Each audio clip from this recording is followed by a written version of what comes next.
can feel the breeze blowing, storm clouds moving in. Whatever's gonna happen, it's about to begin. I remember what the drunk donkey told me when he said, son, don't fear.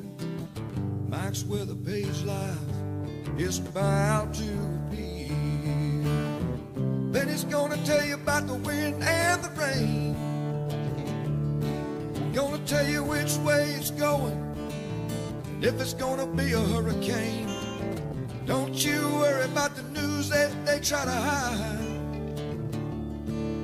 Just click on Mike's page, Drunk Donkey Nationwide.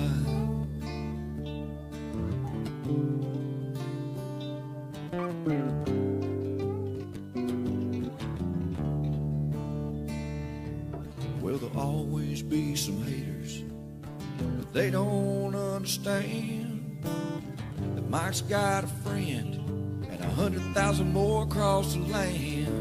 Well, if you want to know it first and you want to know it right and you want to have time to plan, Drunk Donkey Nation tells your friend, Mike, he's your man. Then he's gonna tell you all about the wind and the rain. Gonna tell you if it's gonna be a storm or if it's gonna be a hurricane. Don't you worry about the news others try to hide. Click on Mike's page, Drunk Donkey Nationwide. Yeah, here at Mike's page, Drunk Donkey Nation pride. And good evening. Good evening. I clapped and made my microphone go off, so turn it down a little bit. Okay, Tropics talking for, unfortunately, a pretty major hurricane coming. And so we go live every morning usually, but we do lives at night just to give everybody updates from the morning. And at this point, everybody should pretty much know, unfortunately, what we got going on. We have a strengthening hurricane that's expected to be 140 miles an hour. That's category 4 officially. The NHC made a huge jump from 11 o'clock to 5 o'clock, from 120 to 140 mile an hour winds. That's as bad as it gets almost, folks. Tracks are locked in. I see a lot of people worried about a shift, east, shift west. Hopefully you've been reading between the lines with me posting models. The track is locked in, and other than the east side effects, the cone is pretty darn solid. So we're going to go over all that. So yeah, category 4, if you haven't heard, not good. Here's the latest cone. So I keep this short and sweet too, by the way. Not do our normal hellos. Even though I'll say hello, I want to make sure everybody gets right down to the nitty gritty with what's going on. We normally talk a lot more, but this is going to be strictly weather tonight. About 30 miles an hour. Or 30 miles an hour. 30 minutes. And then we'll be live tomorrow morning too, Saturday. So you can count on it. I'll do a little bit longer one tomorrow. But all right, so here's the latest track, 5 o'clock, 80 mile an hour. It crossing over Cuba right now, so it's going to have a little bit of temporary, little bit of dry air intrusion maybe. It might look a little like nothing, but once it gets on the other side of Cuba, we got serious problems developing because Gulf of Mexico is prime for development. But this is a new track. Let me zoom in on it. People like this track very well. They discourage looking at that center line, but there it is. There's the center line. There's the cone. Cone is anywhere that the center of our storm can go. I had a lot of people ask me, hey, can you zoom in on the line? Zoom in on the line. Well, the line is going to wiggle and wobble a little bit here and there, and the hurricane effects are going to reach far outside the cone, unfortunately. So we haven't seen much fluctuation at all today. The tone is just getting skinnier and skinnier and skinnier towards Louisiana. Storm surge values have increased. We're going to show you that.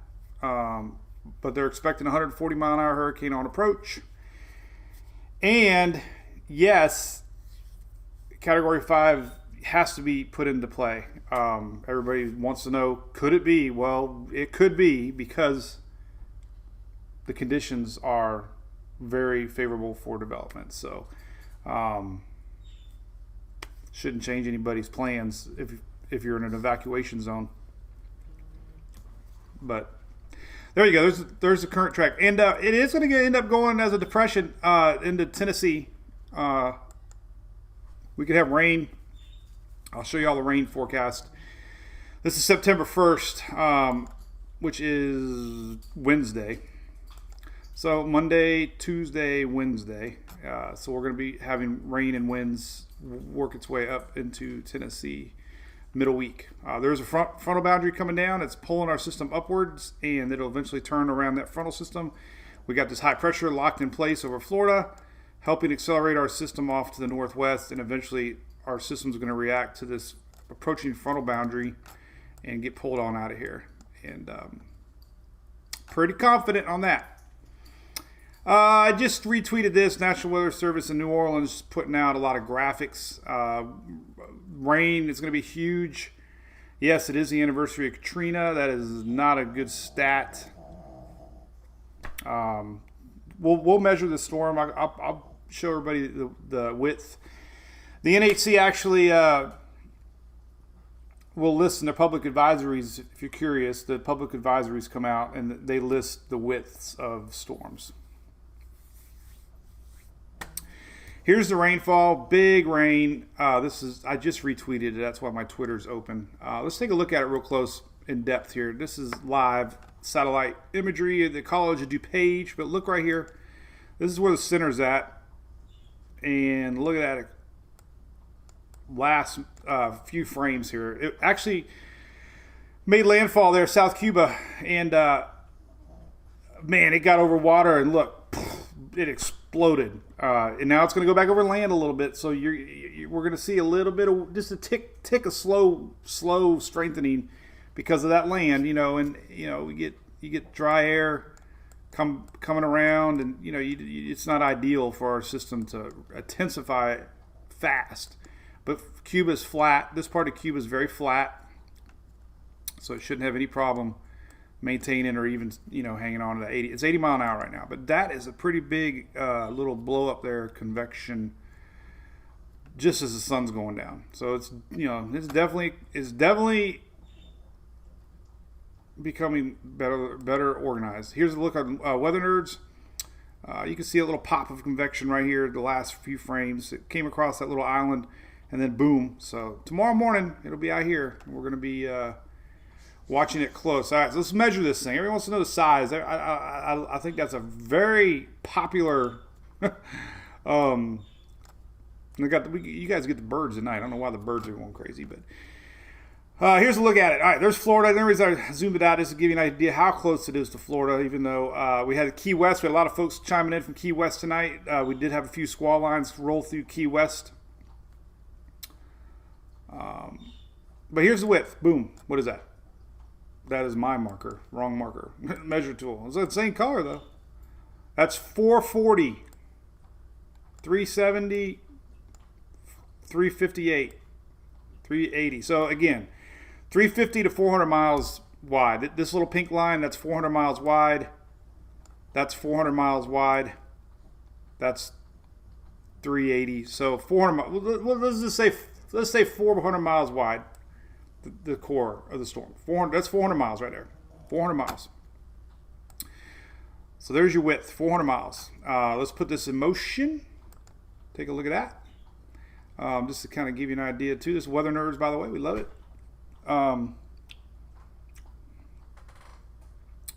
Holy cow, we got zoomed in on that one.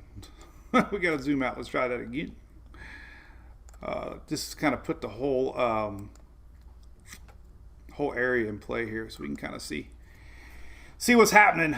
So we got an upper level low too. It's pretty fascinating watching this. There's an upper level low to the east here, and some of this energy is helping ventilate our system out. You can kind of see the outflow. So that's another environmental condition that's helping our system expand and strengthen. So we're starting to see these squalls actually reach South Florida, and we're going to have some overnight tonight and even tomorrow along the west coast of Florida. I'll show you some of that here in a little bit too. But I guess the gist of it is, let's look at the National Weather Service graphics. All right, so we'll look at spaghetti models first off. Spaghetti models. This is Tropical Tidbits and the 18Z. We do have a crazy little outlier here. We got a couple little outliers here. The UK hasn't been very good this year, but man, we got 7 or 8 locked in. High confidence here. Nothing over here. I keep seeing people saying they see him over in Florida. There's no sign Florida's going to get a direct hit. This has been, I guess the only good news for New Orleans area, this is a little bit to the west of where Katrina hit. And so hopefully that keeps some of that big surge from impacting the city that we saw with Katrina. Katrina was a little bit more direct hit, but this is a Category 4. So I don't think anybody knows what's going on. As far as, Katrina was a Category 3. Let's look it up.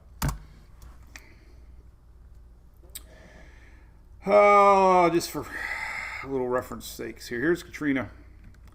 So Katrina crossed over more to the east of our current track now. So we'll see. It got down to 9,002 or not 9. It got down to 902 pressure though in the Gulf. That was incredible. And I know the surge was 20 foot plus. So there you go. A lot of people wanted me to pull that up just to show the track because it is going to be on the same day, Sunday. All right, so here's some of the latest graphics from the NHC. So here's the current surge thinking. This is kind of important. So we got a storm that went from 120 to 140, and the surge came up. So instead of 7 to 11 foot, we got 10 to 15 foot. I talk about Mississippi all the time. I do not forget our Mississippi fans. But 10 to 15 foot, 7 to 11 all the way across towards Ocean Springs.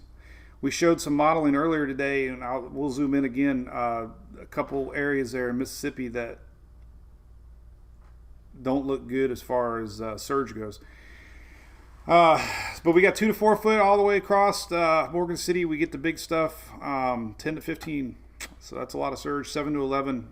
So a big chunk of the state is expected to have 10 foot possible surge plus. And that's because the wind speed went up. The other map that I got, the storm surge inundation map, this one is a NHC product that, which is nice because you gotta accept that you're responsible. I'm not responsible sometimes. It puts in real surge values based on current track thinking, which is great because these type of maps are kind of confusing sometimes. Like we show them all the time, and it shows everybody covered. This map, the storm surge inundation map on the National Hurricane Center, it shows you current surge based on current track and intensity. So it's nice. There's no guesswork. We can see the surge, obviously, Lake Charles, nothing that way. And we can see it increasingly, get higher where the impact is. Now, you can zoom on particular areas. We did this morning, St. Louis Bay. unfortunately, all this surge expected to come in. And this area here, we looked up on Google Earth, and unfortunately there's a lot of homes over there. We got Slidell over here. Slidell, I hope I'm saying it right. These areas are now showing up for surge areas. So anyway, that map's on there if you want to take a look at it. These are based on current thinking of the track. And you can click a little closer if you want to see areas, with your mouse, and hover back off of them a little bit. So that's new. So surge, unfortunately, these, I rarely use these things. But man, when you got all these intensity models are in the category 4 range, there's, I don't think I'm going. So I'd like to cover post-storm, but as of now, I'm sitting in my chair. So category 4 seems very likely, even with the models. So that's why the NHC pulled the trigger on that. Looking at ensembles, I know, and I added this graphic. It's kind of a good graphic from Boat US. You can look at current winds, where the winds are, where the storm's at. It's a cool little map. I put it on the app too. Don't forget I got the app. This app is not. I'm not an app guy, but it's saved people in the past. If you ever get without power or internet, sometimes your apps will work, but it's pretty easy to use. I do charge for it because it costs a heck of a lot of money to maintain the damn thing. I never thought. But I added, simple links like Windfield, right? Windfield. And you can click it, and then you can look at the NHC track. So check it out. Very simple, Mike's weather page. But that's really important for those that might be in low internet areas, and comes in handy. But all right, so the rainfall we talked about, we know it's coming. Timing is a little slower now. We're looking at Sunday night, but here, this is an important graphic. We need to show it. It's slowed down a little bit. Now this is the thing we talked about. The reason we're getting a stronger system is it's got an extra 6 hours over water now that it didn't have earlier. So the models are expecting a little slower track, a little slower. We're looking at tropical storm force winds possibly reaching the coast now, a little more overnight hours. Sunday 8 a.m. though, we could start to see tropical storm force winds all the way up here. So that's not where the center is going to be. It's very, very important to tell you that. The center is still going to be down here somewhere in the morning, Sunday 8 a.m. But we're going to see rain bands and tropical storm force winds already impacting portions of the upper Gulf Coast. So just because you see landfall later in the day, things are going to go downhill fast 12 hours before, 16 hours before. That's why you need to have all your preps and plannings done maybe by tomorrow.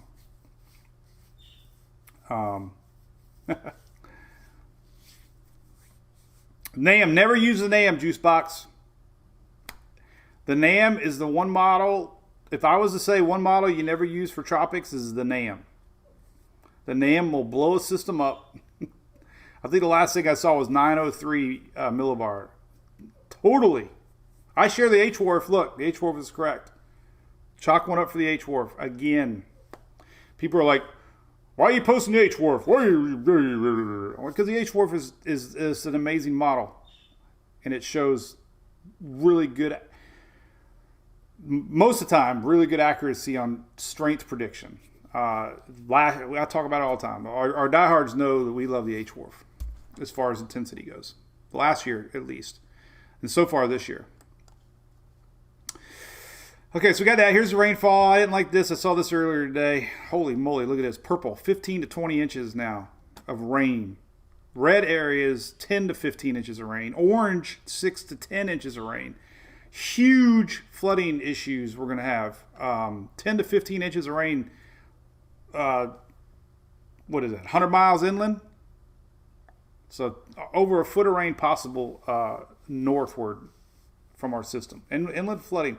Remember, 85% plus of all hurricane deaths are water related, not wind related. I saw a stat today somebody put out. I didn't want to share it, but they said 9 out of 10 hurricane deaths are water. 1 out of 10 are wind. I don't know if that was official or not, so I didn't want to share it. Just think about that. 90%, let's say, it's hover around there. I got to shut the damn door. These birds, what the hell, man?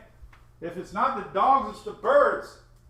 Why are you guys freaking going nuts? Jeez. What is going on?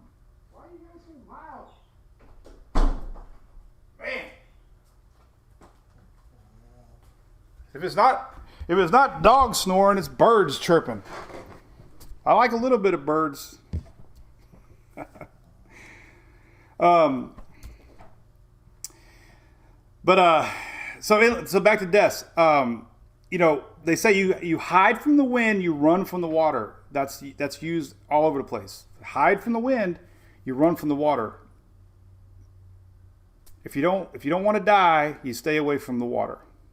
Simply put. And don't run your damn generator in the garage. That's you hate to hear stuff like that. But man, you're gonna hear it. Don't run the generator in the garage. Carbon monoxide, killer. It's sad that we have hurricane deaths because of that. But anyway, water's a big deal. Inland flooding is included in hurricane deaths. Flash flooding, huge, right? Don't drive through flooded roads. They can wash your car away. We don't even have to talk about flooding to our friends and fans up in Tennessee. So unfortunately, they're going to get another 4 to 6 inches. This thing will be moving pretty quick, though, so hopefully you're not going to see any rain training up that neck of the woods. Okay, there's that. Key messages. I want to share this with you real quick. Let me slow down a little bit. So you're going to start noticing the words are going to get more. I don't know the right word for it. Extreme, scary, jaw dropping from the NHC. So just in this, key messages, there's words life-threatening, dangerous, catastrophic. So Ida is expected to be an extremely dangerous major hurricane when it reaches the coast of Louisiana. Hurricane force winds are expected Sunday, including metropolitan New Orleans, with potentially catastrophic wind damage wherever the core of Ida moves ashore. So catastrophic. Life-threatening storm surge, 10 to 15 foot possible within the area from Morgan City to the mouth of the Mississippi River. And that could go up even higher if this thing strengthens a little bit. And it's still raining in the Cayman Islands and Jamaica. Cuba, obviously. But I have all those on my site. Key messages right here. Flood potential, obviously, we talked about that. Your flood chances Sunday.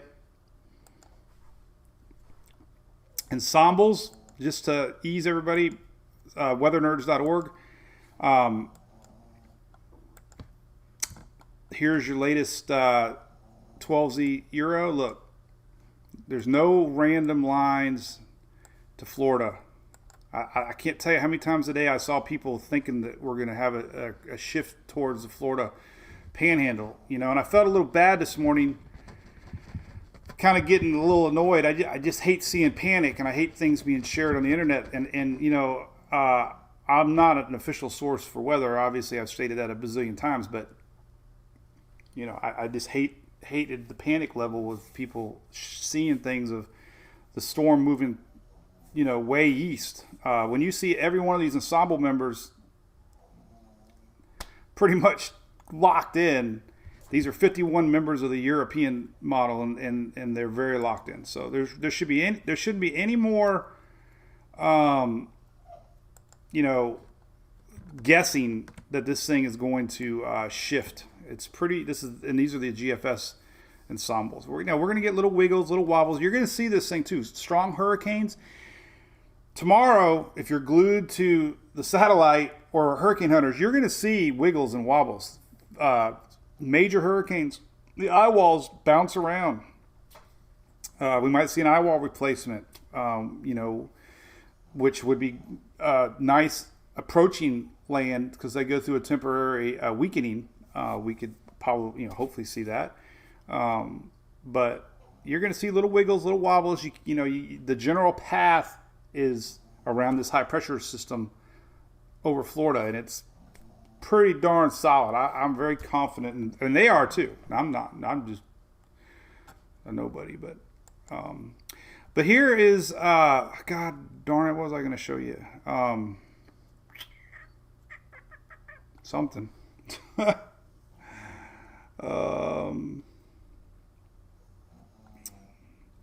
It'll come back to me, I think.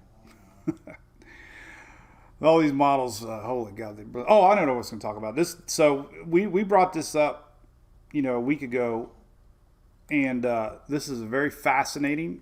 I don't recall seeing as much discussion about this as I have this storm, but almost every Met now is talking about this loop current, and unfortunately, the water is extremely warm, and that is a big reason they're expecting this thing to explode in the Gulf. It is basically a continuation of the Gulf Stream that normally breaks off and spins around in the Gulf. But our storm is going to be going right smack dab over all this hot water, and that will aid development maybe more than expected.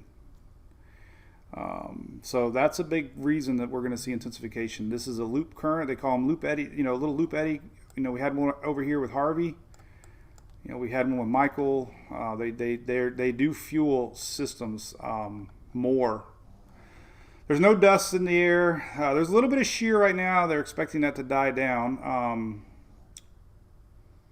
A lot of these model maps are struggling right now to keep up because everybody in the world's on there. But there's the heat potential map. This is not good. This is where we're going to see a last second intensification as it approaches the coast. It's hot water below the surface, so combination of that loop current, which is partly this, but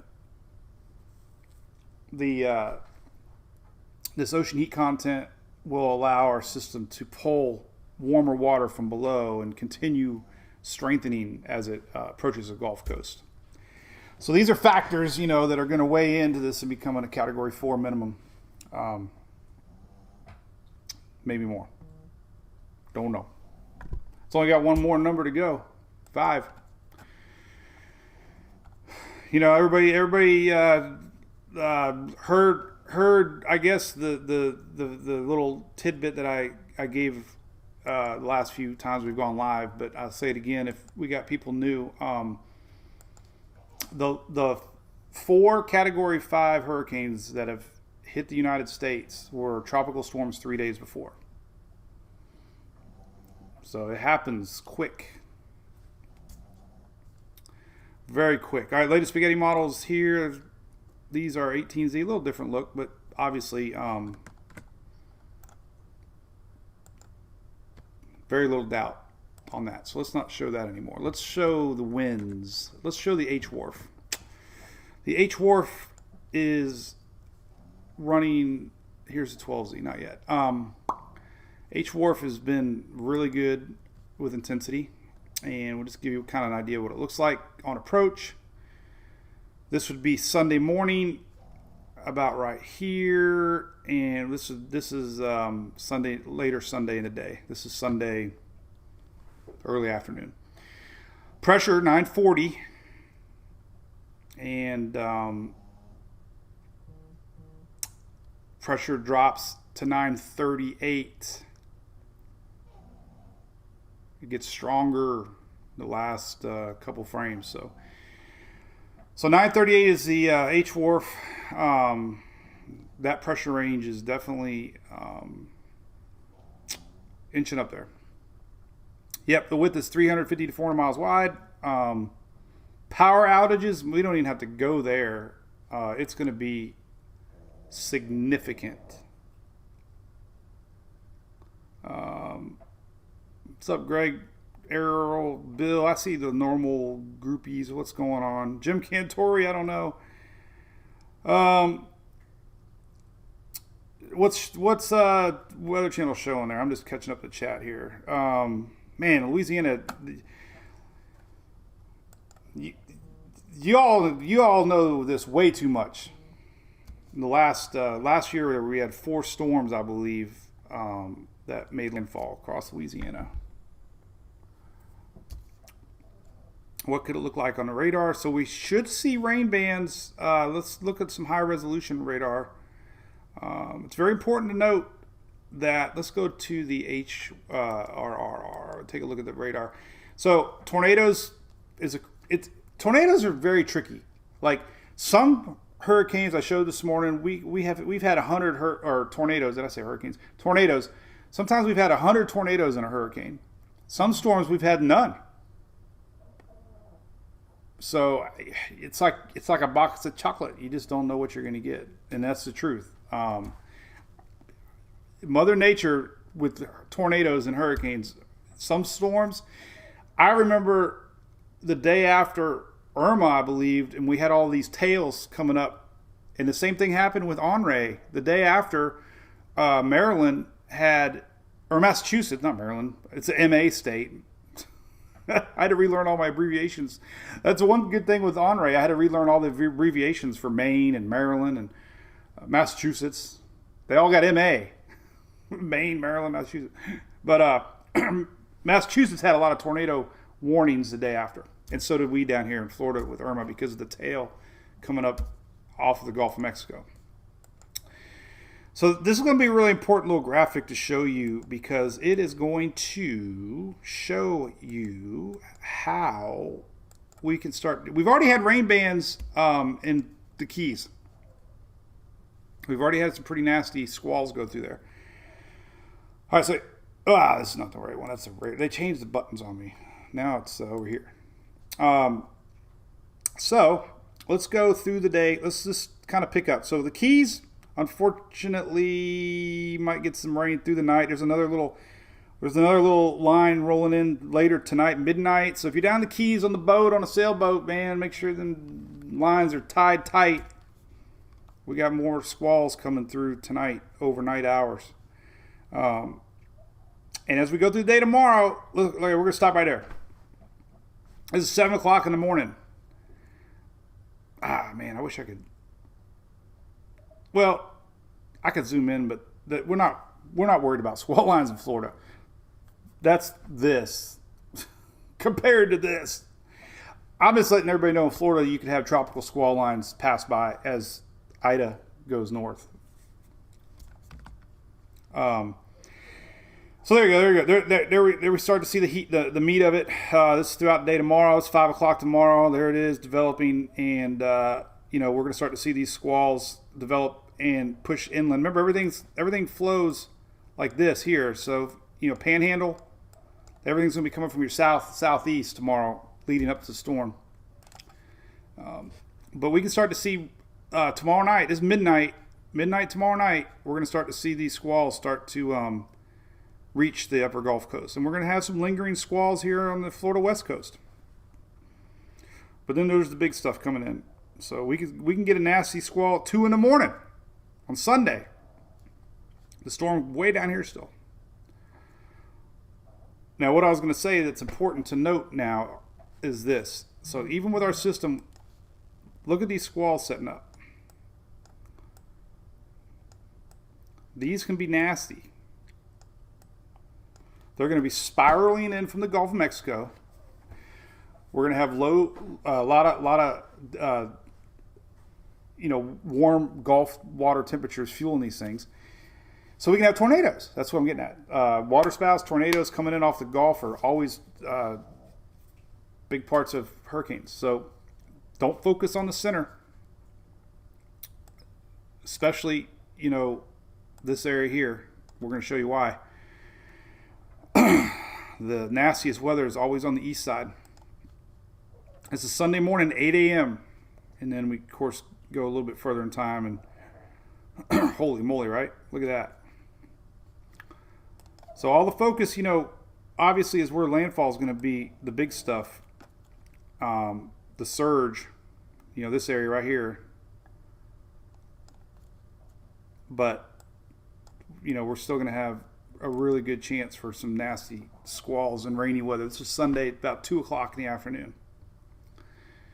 So just be aware of that, if, you might be like, where the heck is rain coming from? Especially in the panhandle. You'd be like, what's going on? Because it's going to feel tropical. It's going to be coming up from the south. You're going to see them rolling in, and we could get a little rain training, because these things aren't going to really move. See that? So just watch for that. We could get some storms linger pretty quick here on Sunday. So what's weird about it is Saturday, as our storm approaches, the storms are coming in this way. And then Sunday, storms are coming in this way. And then when our storm clears out and gets over here, the backside, we're going to be getting continuing squall lines coming up from the backside. And that'll last until Monday for that. So tornado threat, just remember, and it is going to extend to the panhandle. Let's see if we can do the NAM. Let's see if this goes out. How far out does the NAM go? The NAM, let's see here. Simulated radar. Goes out 60 hours. Not quite as far. Just trying to show what you guys, we can expect post-storm. I guess we can go back to Levi's got a really good HWRF on his site. I'm trying to just show what we can expect after landfall here. Whoops. And you can hear the dogs snoring. 12Z. All right, so here's landfall, 9:38. This is Sunday night. And as our system pulls out of here, this is, these are going to be the continuing story along the coast. Are going to be these squall lines reaching into the coast. But one thing that's not being talked a lot about, and I've talked about this, and it's the inland effects. When we had Michael, I drove home through Albany, Georgia, and they had tremendous damage. The cotton fields, the pecan farmers. This is not just a coastal event. And with deepening pressures, we're going to see, hurricane force winds extend well northward, possibly. So, we're going to see winds still gusting, hurricane force winds the farther north we go. Because our system's going to be still strengthening. And here's Albany right here. So I drove through Albany on the way home from Talladega, and it was bad. So if you live north of the system, don't, look at, we can still see 974. 974 pressure still inland, 981. So, that's still possibly hurricane strength that far north. Now, that would be going into Monday. So, you might get a hurricane day Monday north of landfall. Now, I was going to bring up something. I have to do this real quick. I got to find this video. Let's see if I can find it real quick. If the dog snoring is not bothering me as much as the birds were, but we can throw some at them. Threw beer koozies at them. Let me see if I can find you what I was looking for here. We were in... I know I got it right here. Here we go. So, this is not... I'm not trying to bring back bad memories or anything, please. But all right, hey everybody, this is Page, and this is Lake Charles, and this was New Year's Eve weekend. So this was same time last year storm hit. This was just driving up and down random roads in Lake Charles New Year's. This is me driving, and I was completely, absolutely, totally blown away by devastation months after. And if you're in the zone of Ida, could be stronger than Laura. Hopefully not, but this is what you're going to expect. You're going to have debris. You're going to have roof outages, trees down months later. Just complete destruction wherever this thing decides to sit up. I mean, debris. I mean, look at this. I mean, just this was months after the storm, and me and Phil were up there, and we, I filmed it. So unfortunately, this is coming again, and Category 4 hurricane will destroy trees, power. Doesn't have a chance.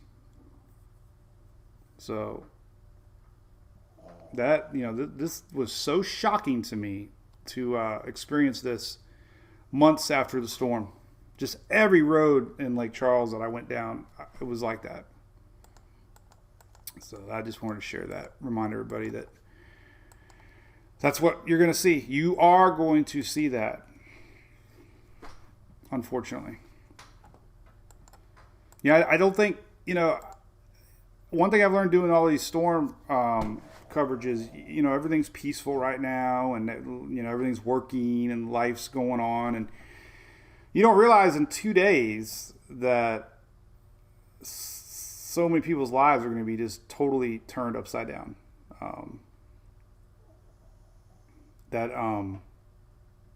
That's the fact.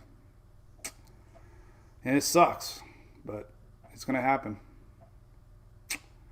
And we'll see the videos, and we'll see that, and then unfortunately people will forget, and next week it'll be something else, and these poor folks are going to be dealing with this for years to come. And that's the truth. Number one thing I hear about is that people forget, Michael and Laura and all these hurricanes. It's like 2 weeks later, it's like they're forgotten, and their life just began. So just know that we're thinking of you guys up there, and girls, and all our MWPs. We know we got a lot of fans up there. Hopefully it's not that bad, but I don't know. It sure looks like it. So I think the path is pretty straightforward, Liz. Yes, we're going to see little wiggles, little wobbles. That's very, very common. We're going to see a little bit of weakening right now as it goes over Cuba. But like I said, unfortunately, the upper air pattern and Gulf of Mexico has just got everything going for it right now. This shear is expected to die and slide away, and we're going to have a low shear environment. It's very moist. The NHC has used that word moist every time. I think they're doing it now to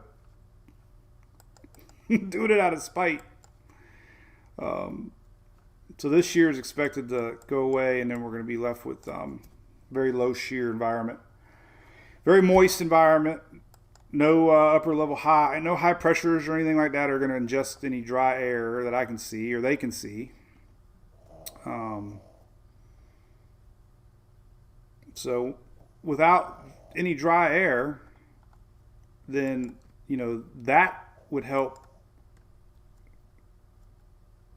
weaken a storm, but we really don't see any. So the moist is juicy. Lots of moisture in the Gulf of Mexico. So anyway, what else is going on? Let's see. We'll be live in the morning, but man, you know what? By tomorrow morning, unfortunately, we're going to know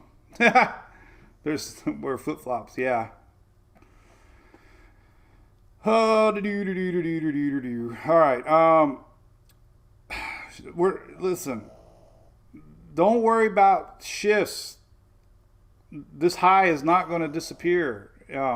We could see little wiggles and wobbles in that cone, but the weather pattern is locked in. These systems, ride these highs, and this high pressure is not going to make our system slow down.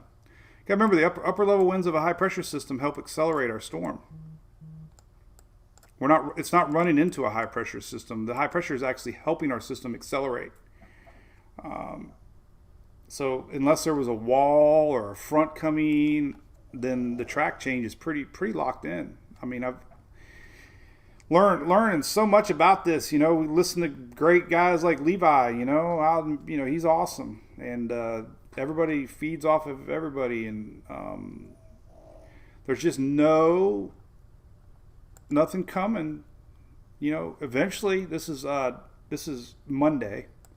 This front right here is coming, and eventually that's what's picking our system up. There's our high pressure. It's very crayonish, but even on Monday, there's our high, there's our low, and it's going to ride the gap and turn up northeast. Turn up. Word of the day. Front's too far away to impact anything. This is Sunday. So here's your surface chart for Sunday.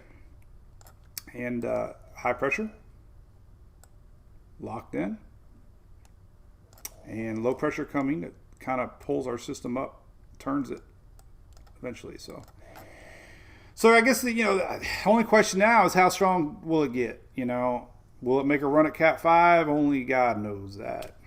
Only God knows why. You're going to be cracking open a Hurricane Hunter. Well, hey, we do have the official beer of hurricane season. Oh, and I got them right there for National Dog Day. Right there. Look at that. That noise in the background, it is not Miss Piggy, the Hurricane Hunter. It's Hunter, the Hurricane Hunter. Available at Big Storm Brewing. Big thanks to ABC Fine Wine and Spirits too, by the way. I've left off all of our sponsors and supporters. When things get serious, it's all about storm coverage. Hurricane warnings. Yep, we got hurricane warnings up. Temp in the Gulf's upper 80s. I do not expect the storm to stall. There seems to be a lot of panic in the internet world that this thing is turning east. It could wheel east. Even Mississippi's out of the cone for direct landfall now.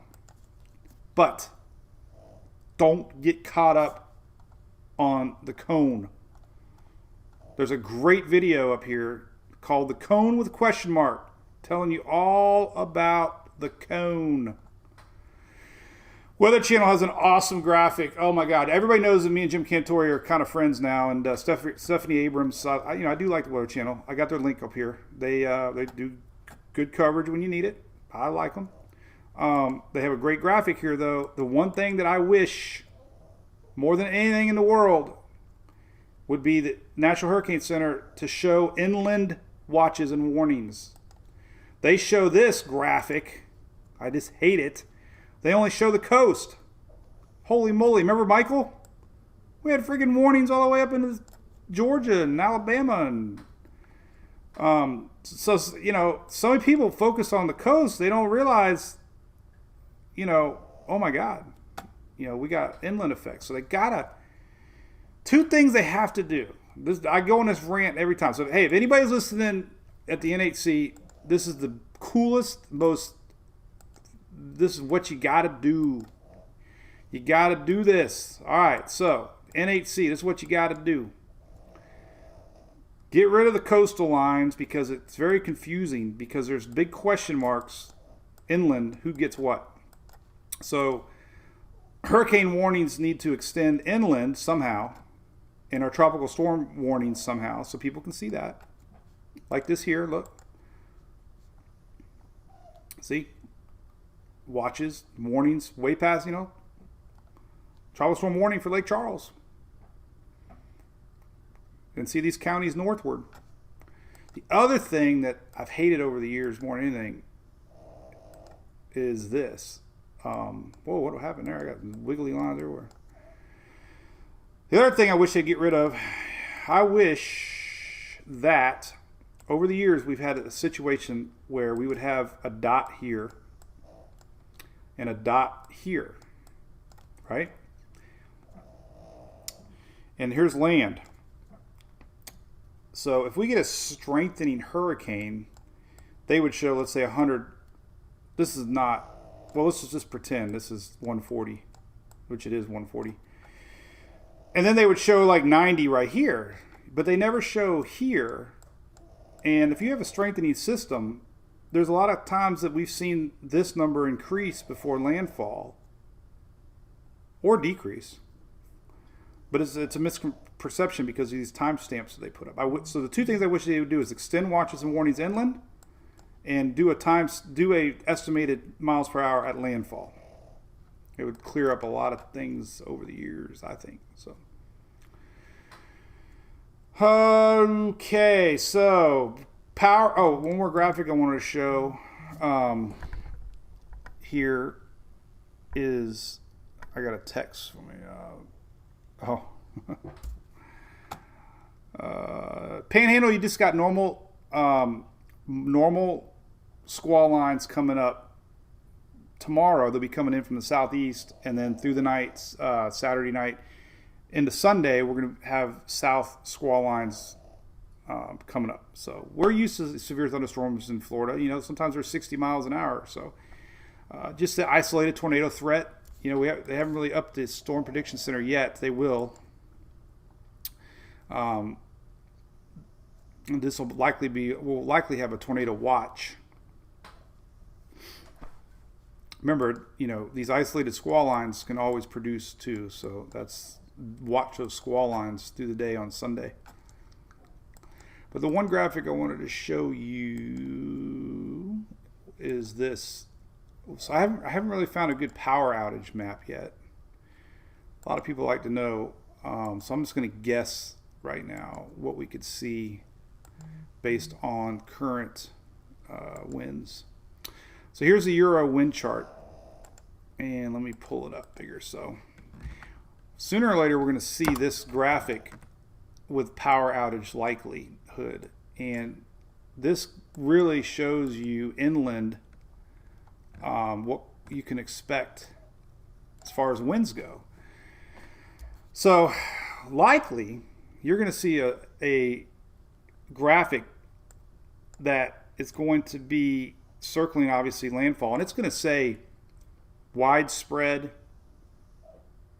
or severe power outage, almost guaranteed. But we also are going to have a stretch of power outages that's going to extend north. And then there's going to be even one more graphic that's going to go way up here. Those are your 3 alert levels. And those areas, wind, trees, and power lines don't work when you have a lot of rain in the ground. The tree root systems collapse, and that's a big culprit of power outages to begin with. A lot of other things, but anyway, so we're going to see a power outage map, and we're going to have power outages that extend all the way up to state, almost to Tennessee, maybe in Arkansas some. So 50, 60 mile an hour wind gusts. These are knots actually. So we could see wind gusts reaching hurricane strength wind gusts all the way through middle Mississippi at least, and then possibly into Tennessee. 50, 60 mile an hour wind gusts. That's something that they don't talk about a lot. So we're going to have that inland threat after the storm. But, you know, I guess we're at the point in this whole storm tracking process that we are in.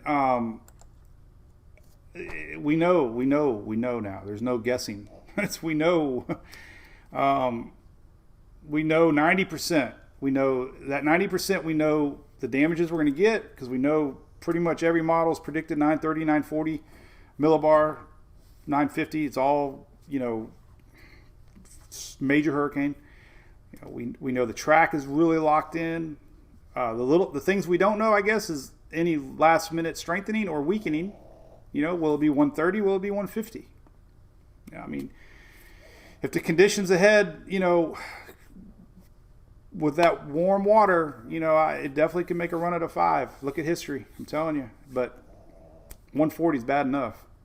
But we know the track's pretty solid. We know the effects we're going to get. We know it's going to be a lot of inland flooding. We know that we're going to see,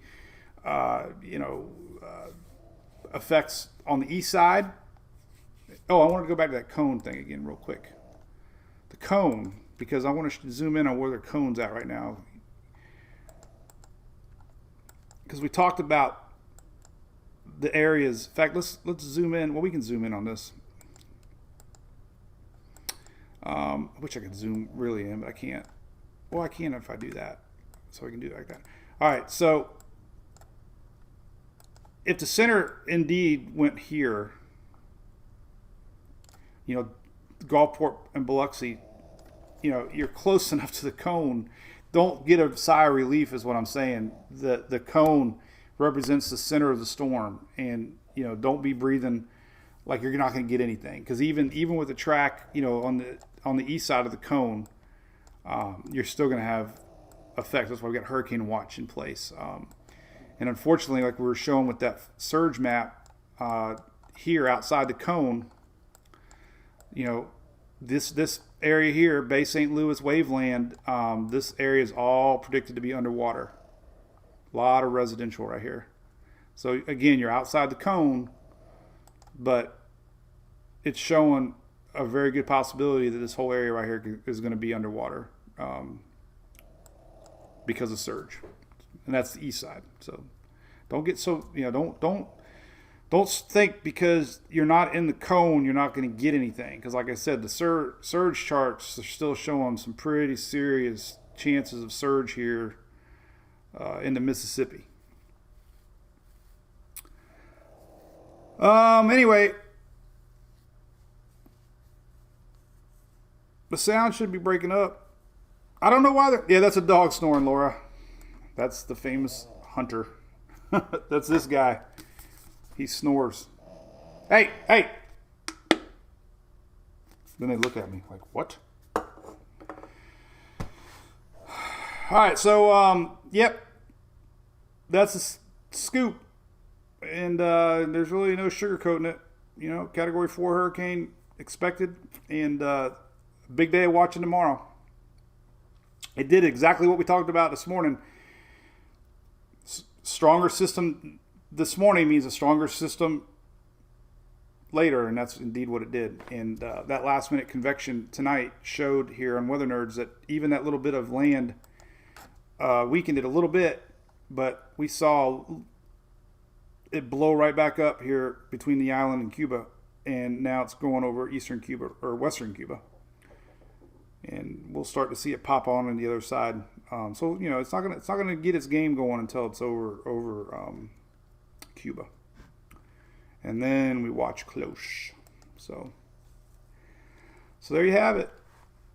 So surges, how inland, that's a very tricky subject. Erica, I tell you what, the best place to go for surges right now, I love this map more than anything, and I'll explain it again to you, is this surge inundation map. I have a lot of other surge tools down here too, but this one here is real time thinking with the current track and intensity. So you can zoom in to your areas and get an idea of what they're expecting for surge. And these are, again, based on current strength and intensity. So, I'm not familiar with these areas, but it definitely, we got residential areas here that, and then they got a color chart for how high. So blue's a foot, yellow's 3, orange is 6 foot. And then, going over to Mississippi, like we said, this area right here, I've been really watching. This could be the big area that gets the big surge with that water coming in. Of course, along the island, or lot of there's a lot of spots here that are populated that could be dealing with surge. So this is the surge inundation map, and it's on the NHC, and it takes into account the current strength. I showed it. Here's Mobile, for example. A couple little spots maybe, but nothing like. Now see, look at this map. See, this is a great map because normally this is the map we had to look at in the past, storm potential map, right? So it's very confusing when you looked at this map before, because if we go to Mobile Bay and you zoom in on Cat 4, this is what you get. So if you see anybody sharing that, this is wrong, because what this Cat 4 map is, if the storm tracked in the perfect spot to the west. So these maps we have in the past, it's just tough to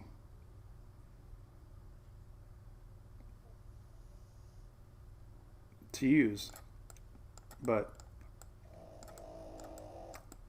you can still look at them though. I mean, we could. I don't understand surge. Nobody understands surge, but if we were to go off of our landfall here somewhere around Morgan City or east, I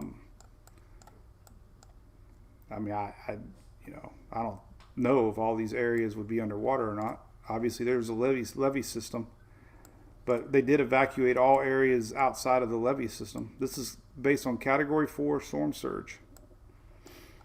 So I really don't know why we have this showing a far worse scenario. Surge is so unknown on what you're going to get. These maps are put out by Slosh, the inundation maps. But I'd look at them. If I lived in these areas, I would use this little slider bar. Go to Category 4. I guess we'll know soon enough, right?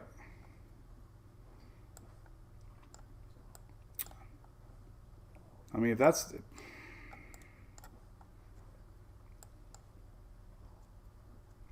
I would stick to the official map for now.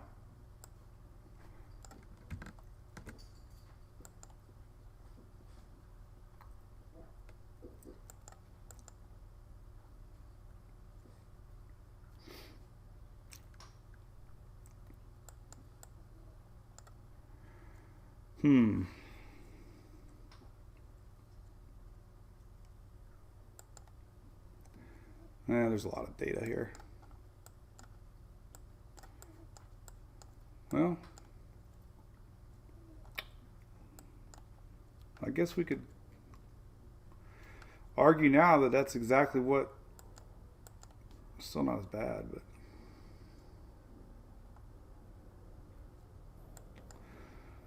Well, I don't know. I think this is more the worst case scenario.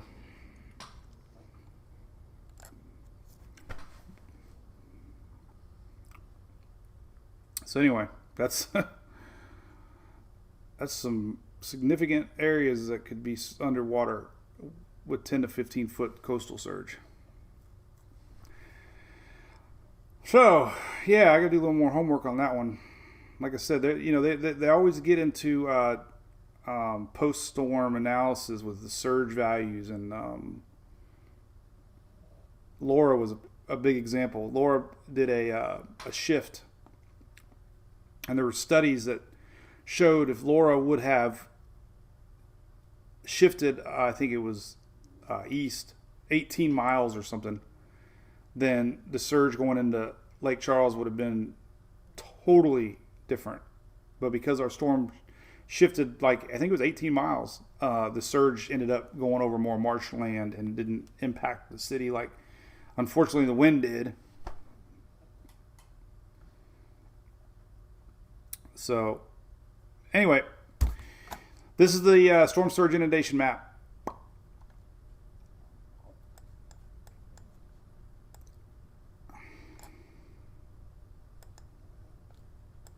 I just need to know the two. Obviously, one's way more severe than the other. It defaults on inundation layer with the intertidal layer. But it's on their site. I would say with 10 to 15 foot surge, that's definitely more what we could possibly see with the water getting pushed up. So anyway, all right, there's a lot. So everything's on the site. Hey Greg, I even got tied. I have tied links tied. I have tied links tied. Here's your tied info right here. Tied info. But listen, this point in the game, when you get evacuation orders, you make that decision. But this is a low-lying area, and they know, local officials know what's best.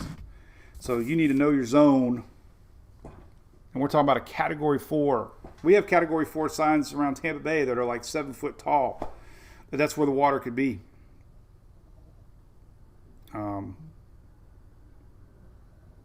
So, anyway, cool beans. All right, well, this will be live in the morning, either 9 or 9:19. I got to figure out what time we got to leave. But we'll post early in the morning. So we got, how many of you, things coming up, like let's look at the latest GFS, for example. It just ran. We can take a look at that. We got an 18Z H-Wharf that is running now. We have spaghetti models around 9 p.m. Eastern. The 00 suite will be out.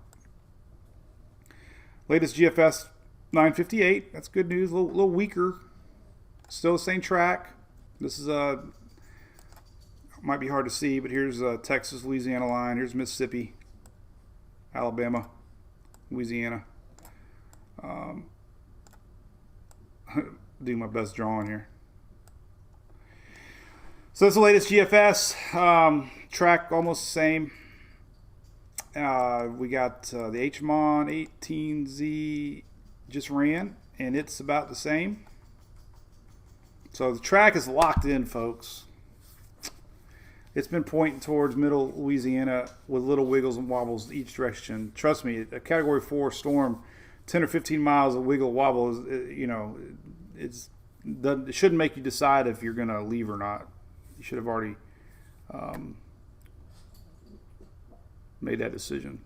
So, cool bean. It's all right. Well, there you go. This is recorded live, and you can go back and watch it. It'll be on YouTube. It's on the app. You can watch it on Facebook, and we will be live in the morning. We'll post the 11 o'clock update. So if you're waiting on the NHC, we're going to have a new update at 11 p.m.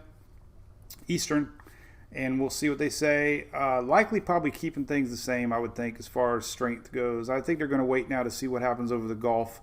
We're going to start looking for little subtle signs in their wording, like maybe some shear coming in, hopefully, maybe some dry air from the west. But I think things are going to be very close to the same come 11 o'clock. So I don't expect big changes. The track change isn't going to change much at all. It's just going to become tighter and tighter. So, and the good news is the storm next weekend is still very, very, very, very, very, very weak on models. I don't see anything yet to raise the alert level on Labor Day weekend yet. There's still the CMC showing a little something coming out of that Central American area and a few ensembles, but no more signature on that tonight at least. So about 10 days, 8, 9, 10 days, we had that possibility of something pulling up, and Middle Atlantic. But as of now, nothing on the horizon, so that's good. All right, cool beans. We'll see y'all in the morning. Have a good night. Cheers, Friday night. I guess it's Friday night. TGIF, right? Friday? I lose track of days. Bye.